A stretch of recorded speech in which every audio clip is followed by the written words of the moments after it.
Hey, hello, and welcome to Connecting the Dots. I'm Francisco from Azimuth World Foundation, and I'll be your host for today. In a recent episode of our podcast, we had an enlightening conversation with Iñupiaq Conservation Biologist Dr. Victoria Buschman about the role of Arctic Indigenous communities in shaping conservation strategies. Today, we are expanding upon our previous discussion to more deeply explore a decolonizing approach to Arctic research in general. Furthermore, we aim to examine how this approach can be applied within institutional settings at the community level.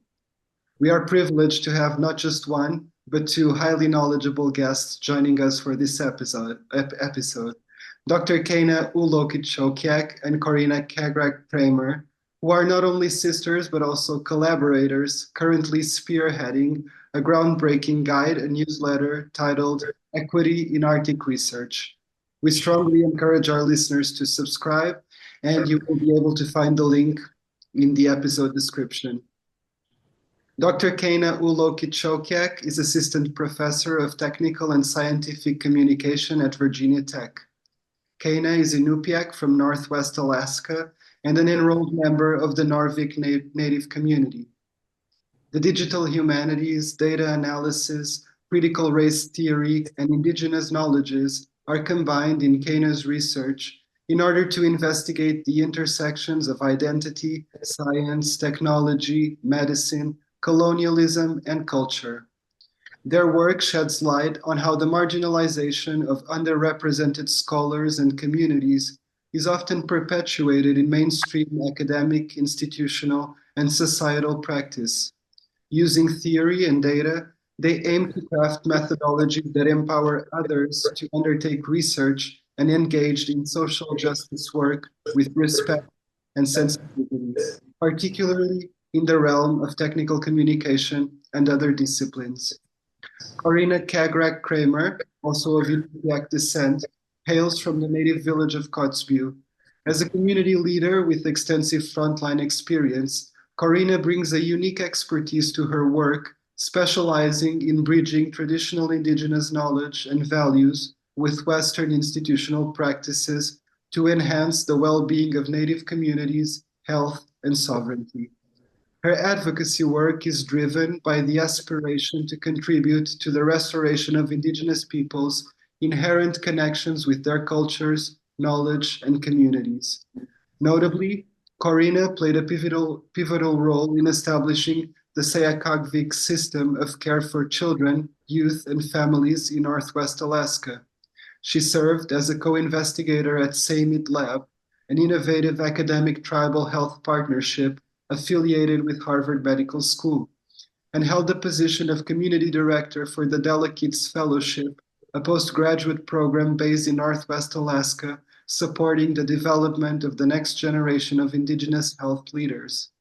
Recently, Corina founded Mamik Consulting, dedicated to assisting Indigenous serving organizations in enhancing their initiatives.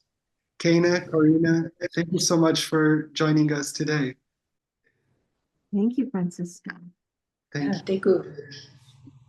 So I would start by asking you, Cana, you grew up in Kotzebue and moved to Virginia to pursue your academic work.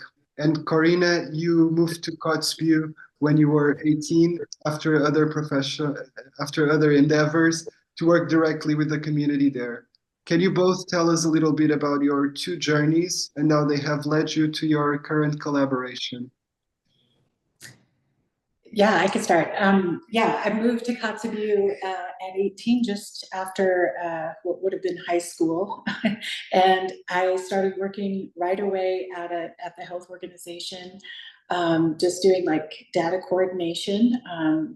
And there began to do, 35 years of work with our communities, our youth. I raised 20 kids for 20 years at home. And so I was mostly a grassroots volunteer on different projects, community projects, and took little short-term leadership positions throughout the community. But a few years ago, I worked again at our health organization in a different role, as you mentioned. and began to do academic partnerships and different areas of research. And so that's where I got kind of connected, and sometimes Cana and I we didn't know, because we're in different parts of the country, we would be in the same webinar, or, something, and noticed that we were both there, and over dinner one day just talked about, well, what do you do? What do you do? Well, this is what I do. And it was astounding how similar our work kind of, came together in such a beautiful way. So we started thinking about collaborating, around that time. Yeah, Corina and I are, we're sisters, and I guess a lot of family members like talk about their work in their real life, but our family's really close as like we connect as people, and we talk about our kids primarily. We talk about like what we're doing in our lives. So seeing each other in these like webinars and looking at each other in this different way was added like a really welcome and like wonderful aspect to our relationship as sisters.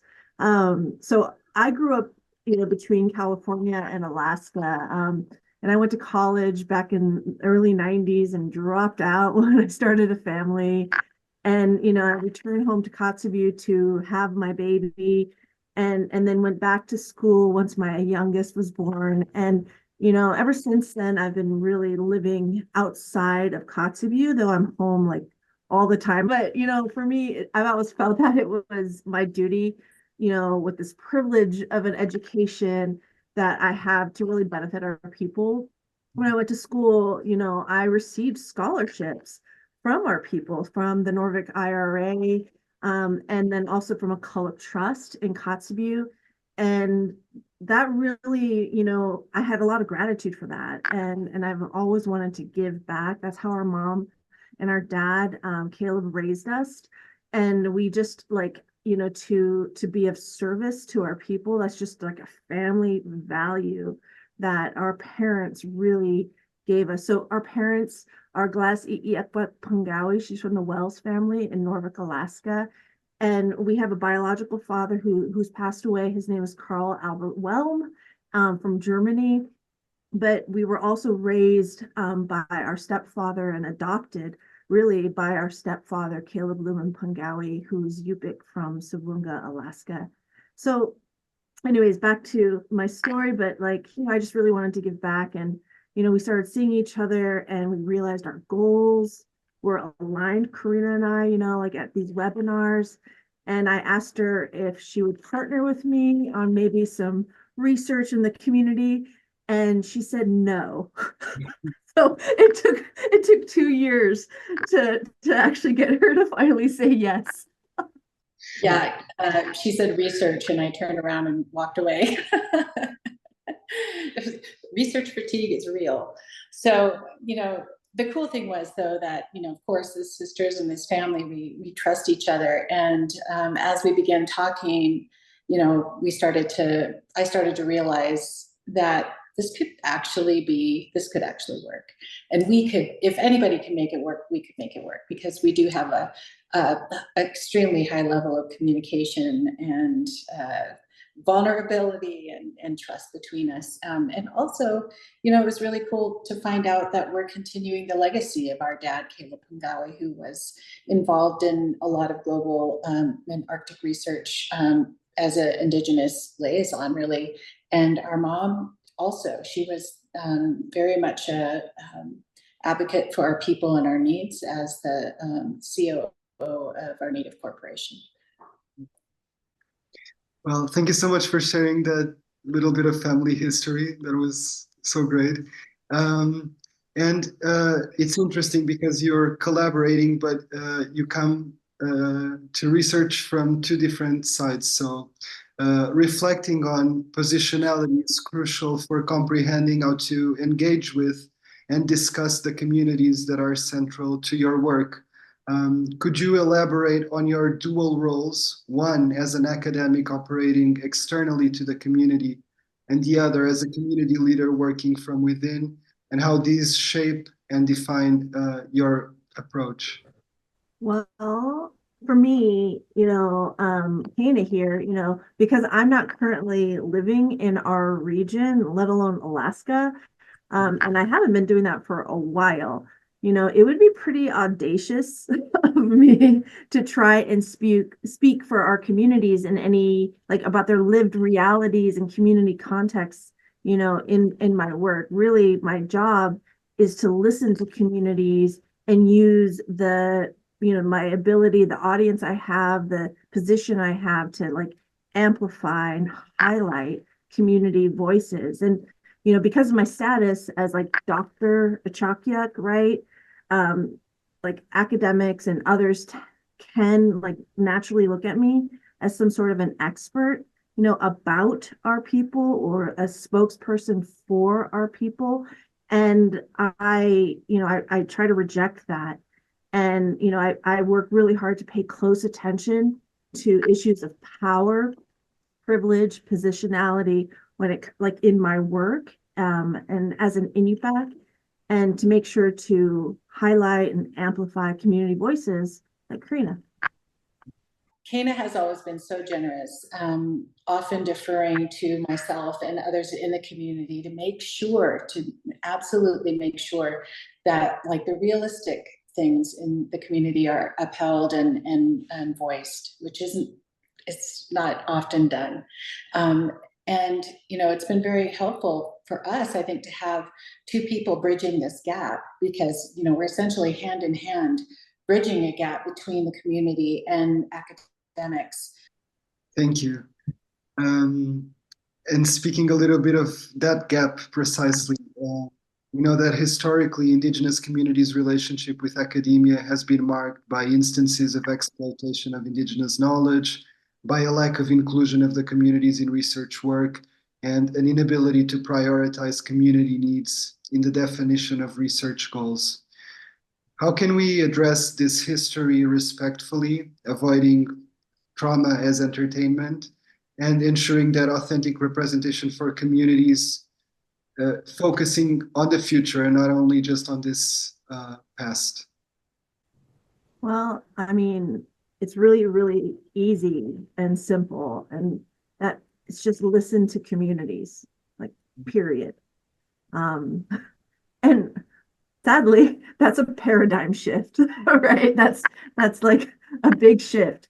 And it's something that makes people feel really uncomfortable because especially academics and institutions, they're used to being in charge and the power, and they think that wisdom and innovation comes from that area rather than thinking about the community as the true experts about the community and their issues and the land. And so really, we like in that paradigm shift that I'm talking about, right? Listening to communities, we really it's about giving decision-making power and research to communities so that the work that we do is sustainable because it serves their aspirations, initiatives, and needs. Mm-hmm. Yes, and as I said earlier, I heard research and I turned around and ran the other way. And a lot of that just comes from this historical disruption that's happened between all of the Western structured, business and education and all of these Western ways that came in and just flip-flopped our priorities, our values. It does not or did not accept us as experts. And when we knew we were scientists. I mean, you can't live in an Arctic community without being an expert in many, many things.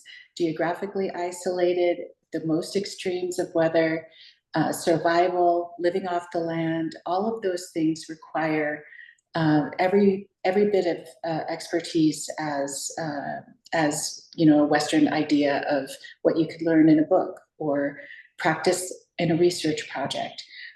We've practiced it, and we've had theories, we practiced them, we made them work, and we are experts. And so it's difficult to think about this what I call flipping the script with the academic world, or even the Western business structured world, even in our community with our own people, because of this idea that we're not experts, or we're not teachers, or we're not doctors or scientists. And so, but there also can be, which took me a while to understand, and we're still working through it because it's a difficult process, that there could be a beautiful and harmonious win-win relationship if the partnership is done right. Because, Indigenous communities have critical needs, and, we can't afford that. And we need to address these needs, some of them at an expert level, because these are Western constructed issues that we're dealing with. And so, but what if we partnered? What if we partnered and the academic and research world listened to the communities and gave the communities authority and leadership and training? So yeah, it could be a beautiful, harmonious win-win, and that's what we're working on. Thank you so much. It's good to hear that perspective for that things are not mutually exclusive. And we know that in terms of funding, for example, we know that polar research receives generous funding support. But funding can become a space for assimilation practices too. What is your perspective on current funding trends, and what are their implications for Indigenous scholars and Indigenous communities? Well, we're all witnessing an unprecedented and really well-intentioned changes in the federal funding sector. And, I'm happy to see that, for one, because I think that other funders, whether it be even smaller federal funding organizations, should follow suit. And we also are witnessing an unprecedented Indigenous resurgence. We're standing up saying, no, we deserve the voice. We have the information. We are the experts. And it's just a beautiful thing happening. And so honestly, as an Indigenous community member without formal Western education, it's nice to be acknowledged also at this level as an expert in my field and asked to participate. And at the same time, it seems we have a lot of work to do to make funding support realistically accessible to communities. So, I was recently on the NSF Navigating the New Arctic panel to review proposals. And gosh, it was extremely difficult for me. At the time, I had probably 2 to 3 full-time positions at an organization that couldn't fill the positions that were necessary to make things run, and also have a family and all these other things going on. And again, we have to live off the land, so there's subsistence. And to be able to make my brain think in the scientific way of reading these proposals was extremely difficult. And thankfully, some really cool people like a man named Liam was at NSF willing to meet with me to kind of debrief my experience on this panel. And, my comments were received really well. Thankfully, I also said, there is no way a community can apply for this and get it. There's just really no way. And it was cool to have them kind of listen to that and think, maybe there's a way we can offer something that the communities would be able to get. And then anyway, in the private funders area though, they've been way more accessible to communities to be funded. From the ones that I've seen, a lot of them are capital projects, and the social needs that we have require workers. They require people that you hire rather than a thing that you can buy. And so that's another adjustment, I think, that if a private funder needs, it would be really helpful to be able to fund these other types of projects, like traditional and cultural education and, those types of things that don't necessarily need a bunch of capital money. So in my opinion, though, also that the private funders, I haven't seen as big of a push to change their internal measures to address colonial Western assumptions about how funding should work. Yeah. I mean, private funders, I guess in changing those policies that Corina talks about is like that are colonial, like practices that don't necessarily work well or mesh well or translate well to like community realities and also value systems. Like those changes that are necessary are much more easily done than in the federal sector. So, right, like the philanthropic funders can hear from communities that, like, for example, they're reporting policies or causing issues, or that using things like SMART goals, quote unquote, SMART goals, really are leaving out community realities, such as their value system, also like how time works and like the realities of like and constraints related to how timing happens in Indigenous communities. But federal funding, like Corina was saying, is really shifting, right? They're shifting in what I agree is like a well-intentioned way. In my opinion, National Science Foundation, their Office of Polar Programs is where it's at right now when it comes to modeling equity. They are really setting the trend in doing that. And they're doing cool work really in meeting Indigenous community concerns, but like how the concerns are really being incorporated into federal funding policies and realities. Like what Corina was saying is like, yeah, they want to have more Indigenous participation in research, but could a fully Indigenous organizational like proposal like can they be competitive in the federal funding space? Maybe not, right? That's like a huge shift that takes like a big shift in like who reviews proposals, which is academia, which likes to reify academia as the expert. So it's kind of this like circle, right? And at National Science Foundation and other organizations as well in the federal space, there's a lot of work to change those policies. And the things that they're trying to do, there's like good intentions, but what they're doing, like what happens is, it's kind of clumsy also when it comes to Indigenous communities, because oftentimes they use a pan-Indigenous approach. And they, the differences in how Indigenous communities function and work in the lower 48 versus Alaska, for example, are very, very different. But federal policies are like literally currently rolling out right now in response to executive orders and different things like that, don't really account for those nuances very well. Thank you so much.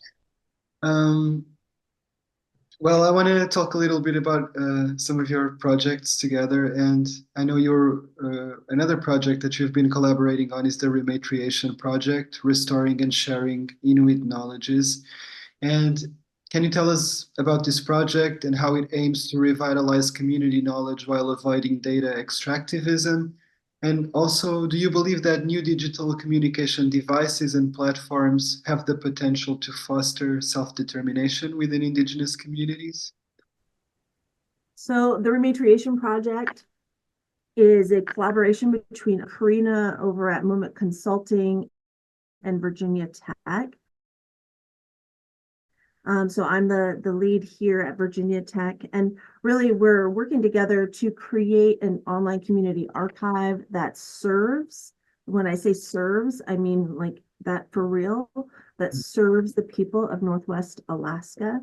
So not only are we working to develop structures that support Inuit, like an Inuit archive that was designed for Inuit users, right? An Inuit archive that's designed for Inuit users versus academic users.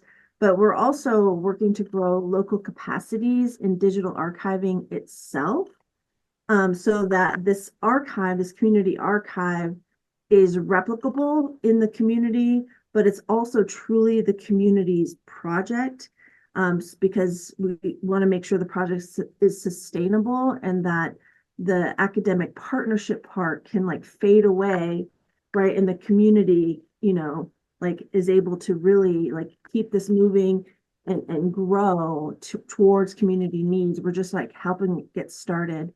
And so to grow those capacities in digital archiving and also like spark interest and growth in the community with these associated skills related to digital archiving. So that includes data literacy, which is really important in protecting Indigenous data and also supporting Indigenous data sovereignty.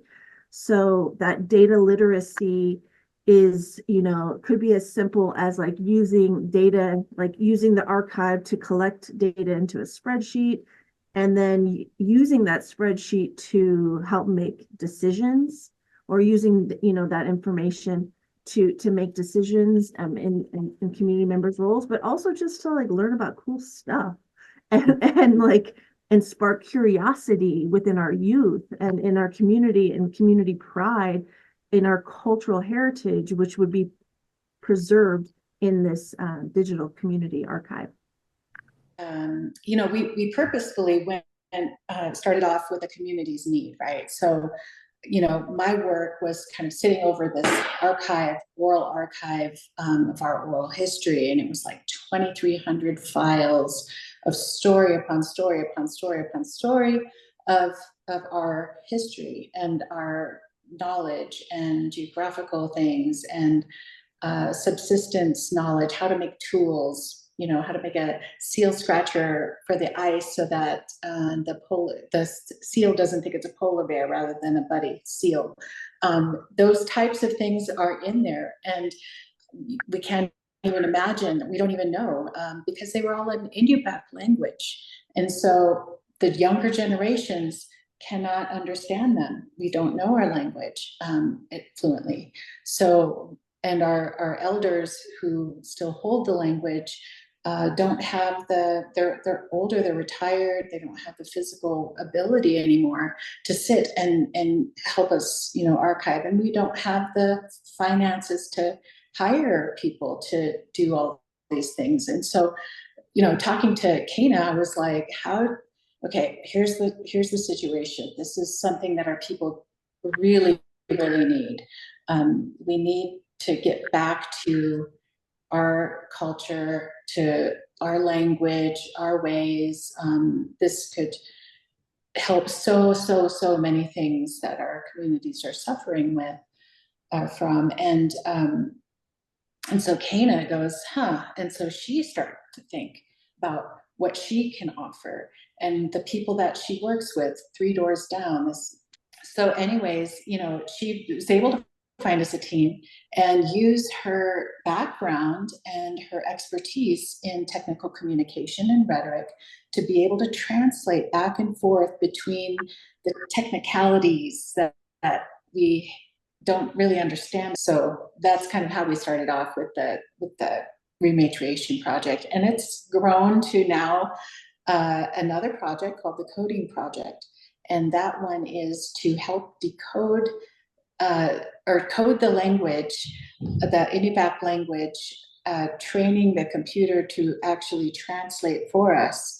And that was the magic of Dr. Itchuaqiyaq and her networking skills over yonder, and setting us up with computational linguists, world-renowned computational linguists, and really helping to put those things forward.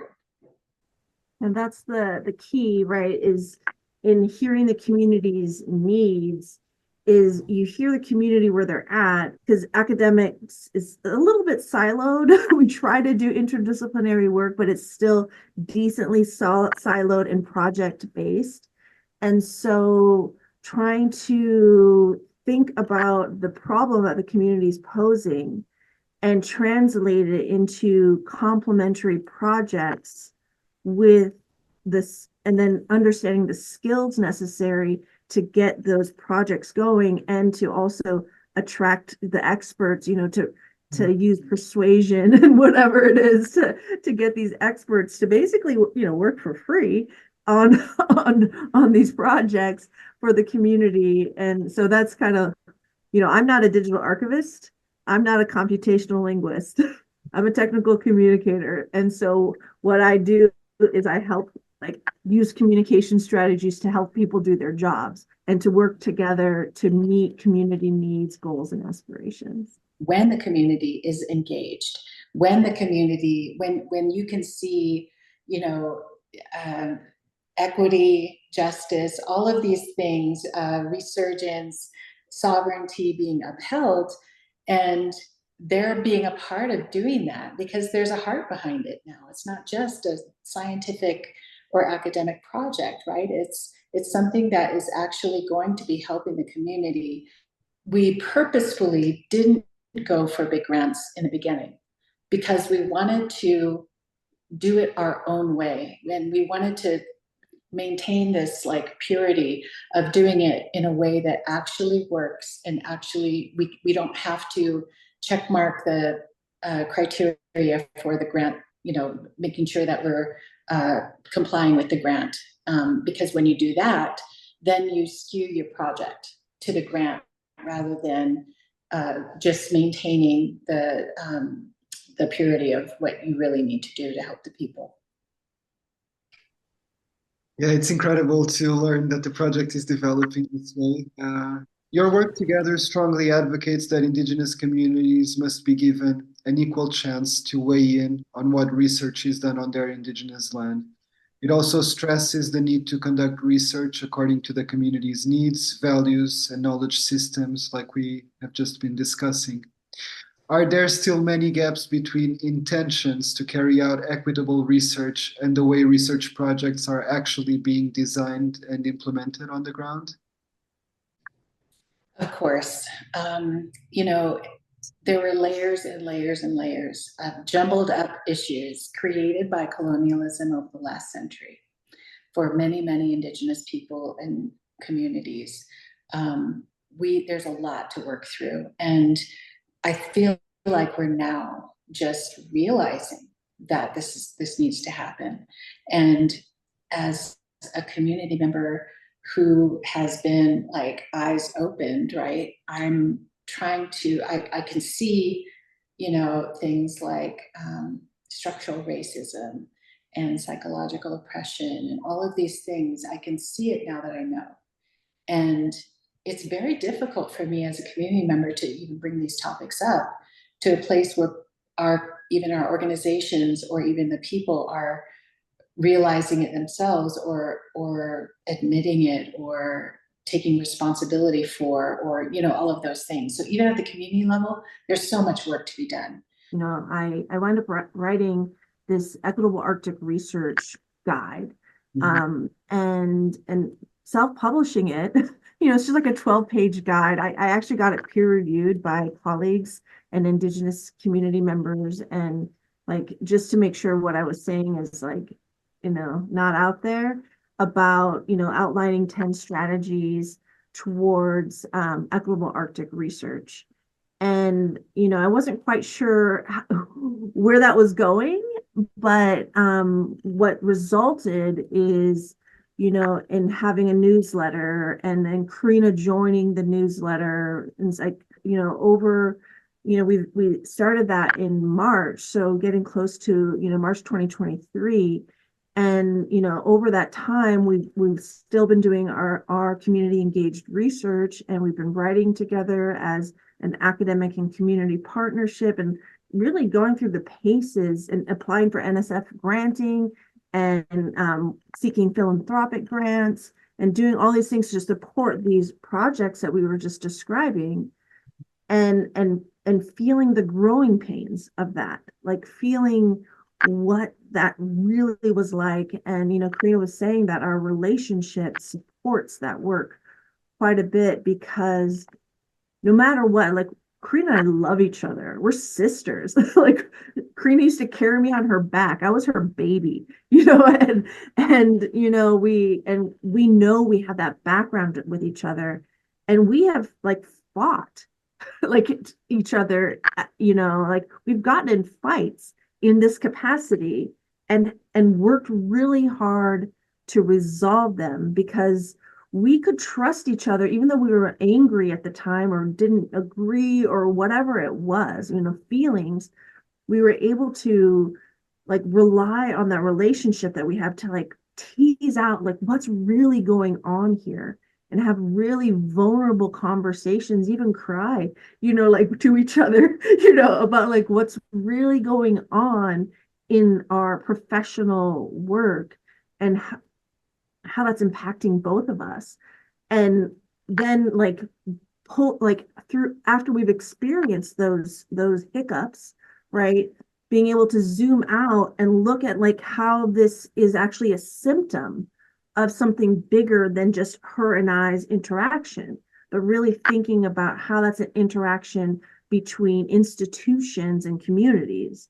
And so over that time of really working hard together and working on deep listening to each other and like really like combining all our experience that we've had, we wound up developing a course that literally today launches.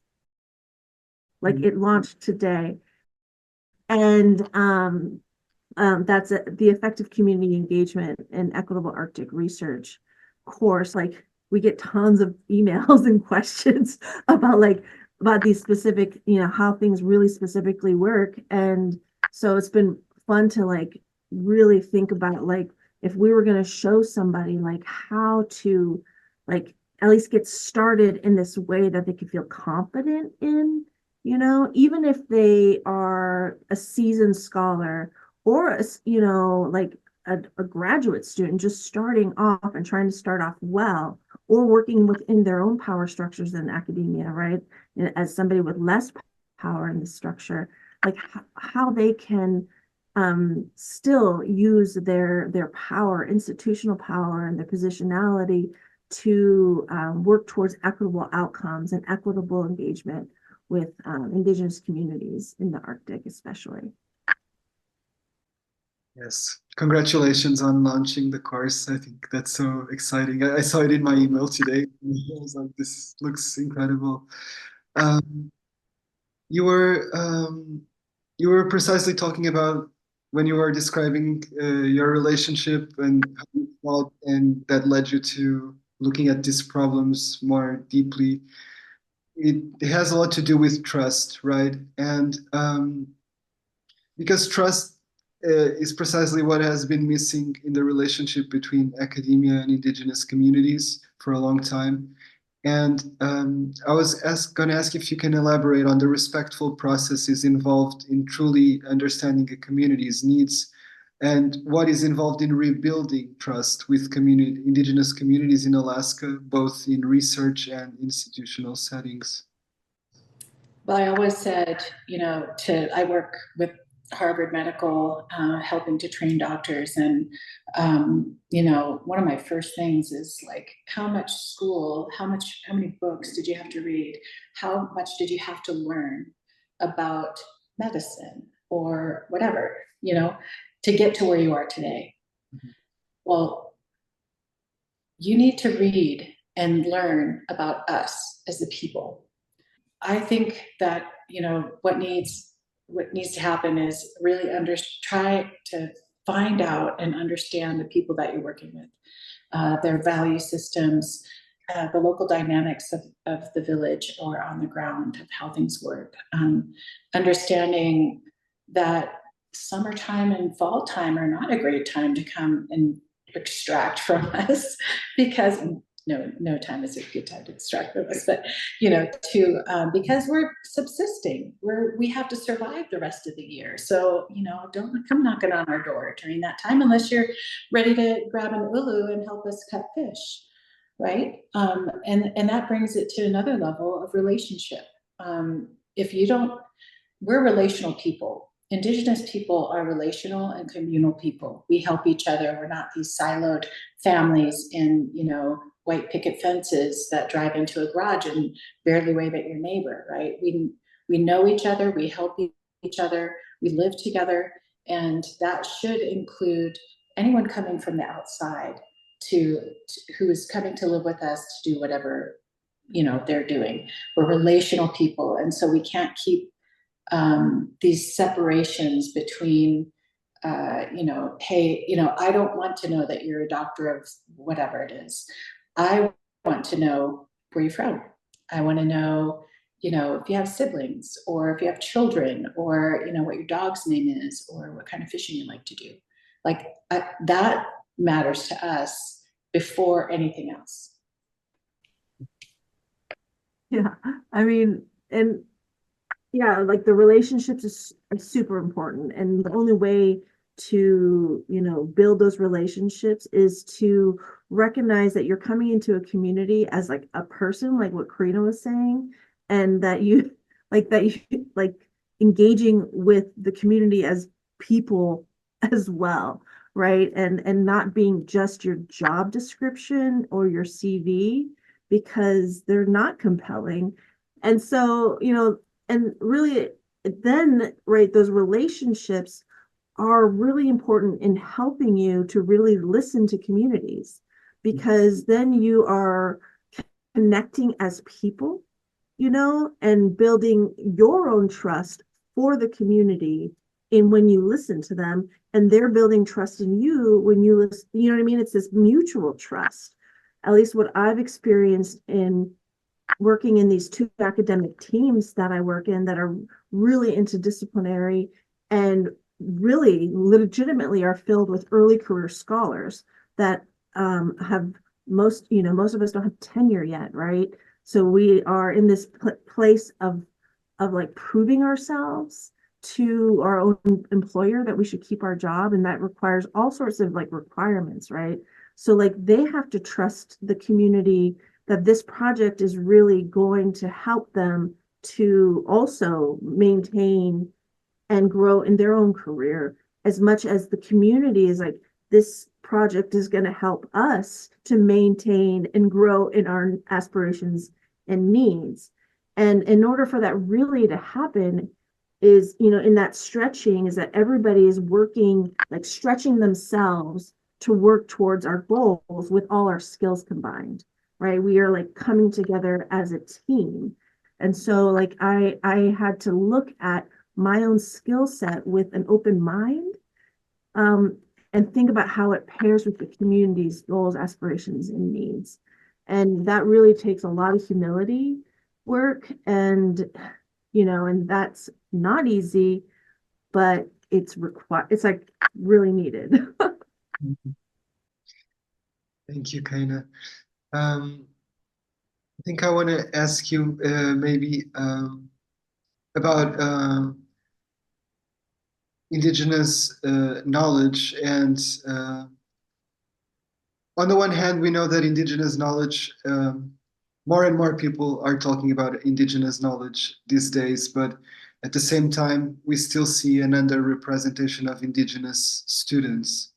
And Cana, can you tell us more about the ways in which your work attempts to bridge this gap?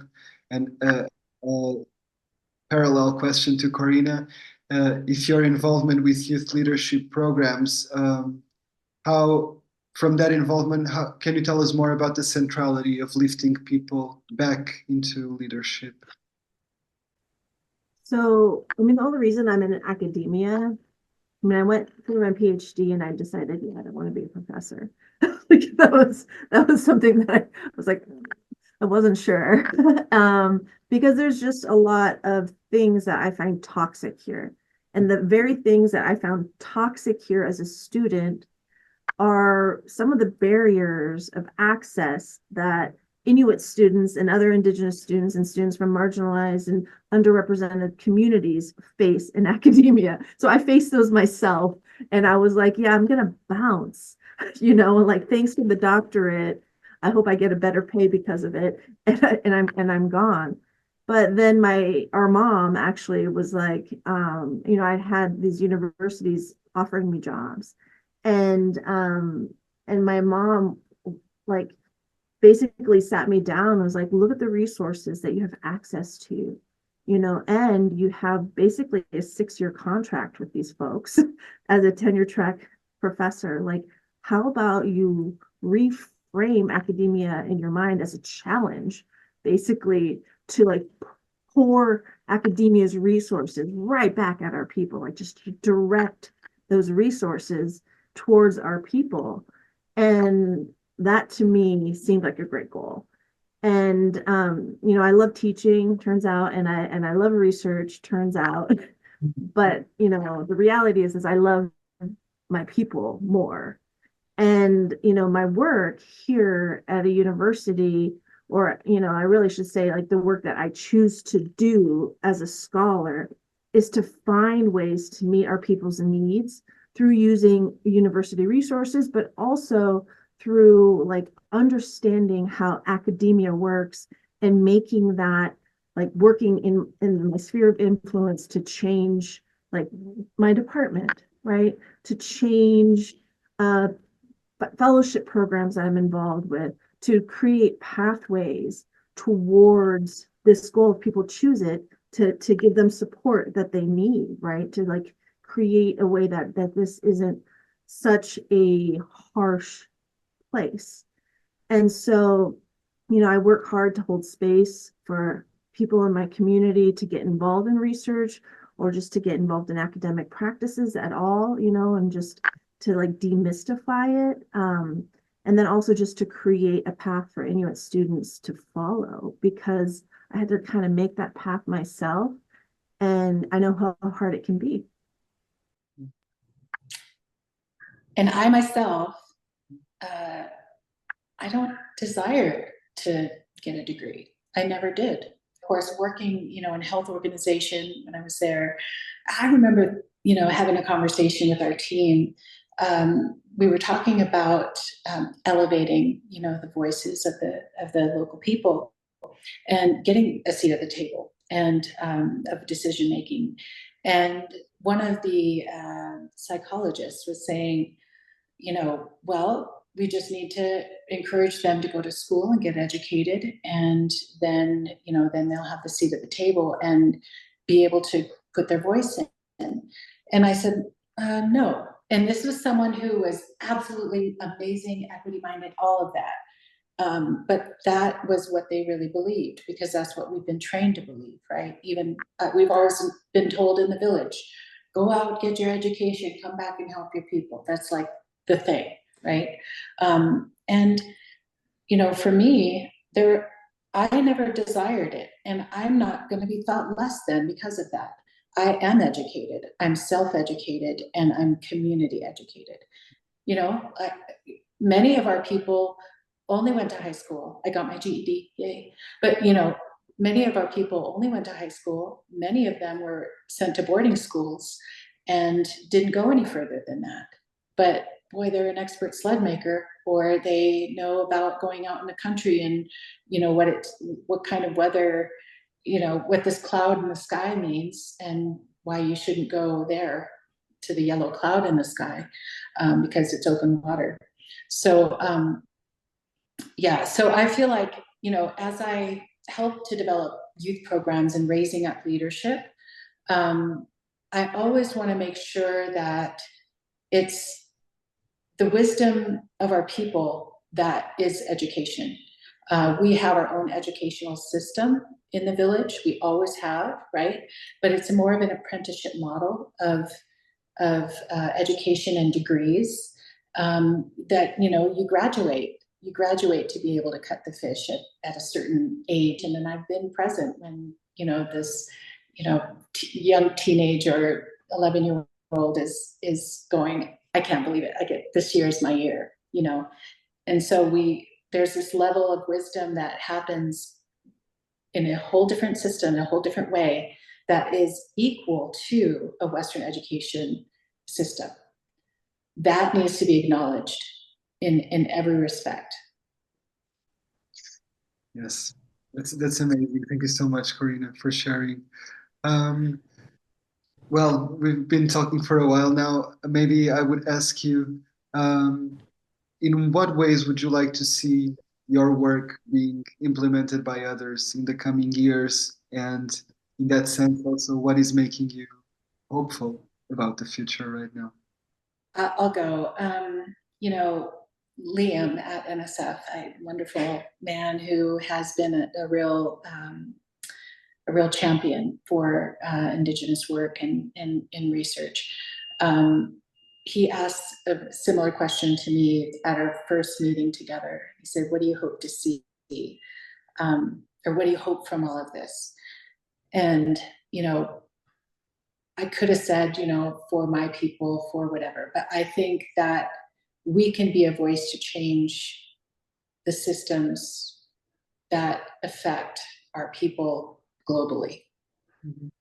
We can be a part of that change. And, you know, for some reason, we have this sort of magic that really works in that respect between the, you know, different communities, whether it's the Indigenous to the academia communities. And we're able to do that. And if we can, and we see that there's a bigger reach and a bigger need and globally. And there are many, many of us Indigenous people that are doing this very same thing. And so I just want to be a part of that community and helping to change things for our homes that have many, many needs that aren't necessarily considered in research and academia.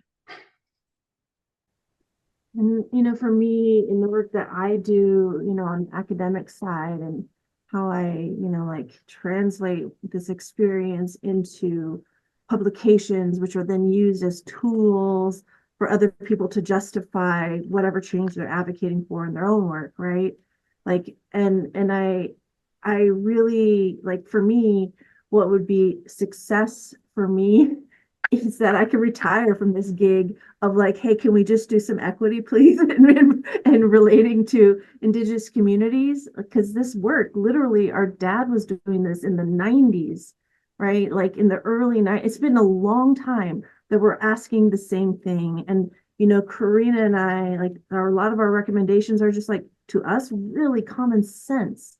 And so I would love it if, you know, people would engage in doing the work, right? And checking their motivations and realizing that power sharing is actually the key to this innovation in Arctic research, right? Sharing power and hearing about the yellow cloud in the sky means open water, and recognizing that as a scientific observation, right? And that demonstration of scientific expertise.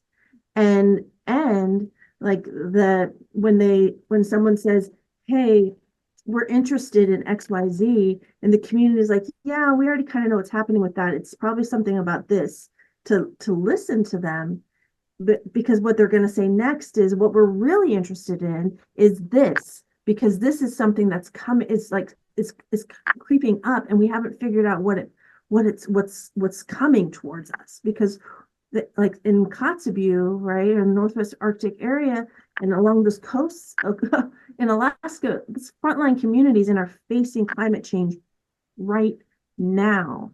And so, you know, academic curiosities aren't saving lives, right? Aren't saving homes, aren't saving lives, like cultural connection and community connection to the land, right? It's not doing that work. And so my goal is, you know, people just to listen, to like do the work, to like get out of their own way, really, towards innovation and working with communities. Like, get out of your own way. And so I can retire and do construction, which is really what I want to do, which is like build little houses and furniture and like play in my workshop and wear an apron and not worry about, you know, Dr. So-and-so acting messy at home. So please, that would make me happy.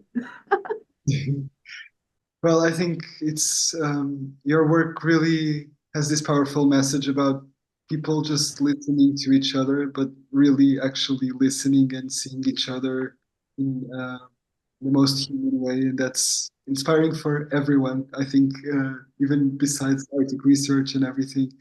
I had a lot of questions, but maybe if there's anything that we didn't cover during this conversation that you still want to share with our audience as a last message. Well, I would like to say that just in this process of working with you, Francisco, and how you've approached like getting ready for this interview, you've like read a ton of our work, you've like communicated with us really closely.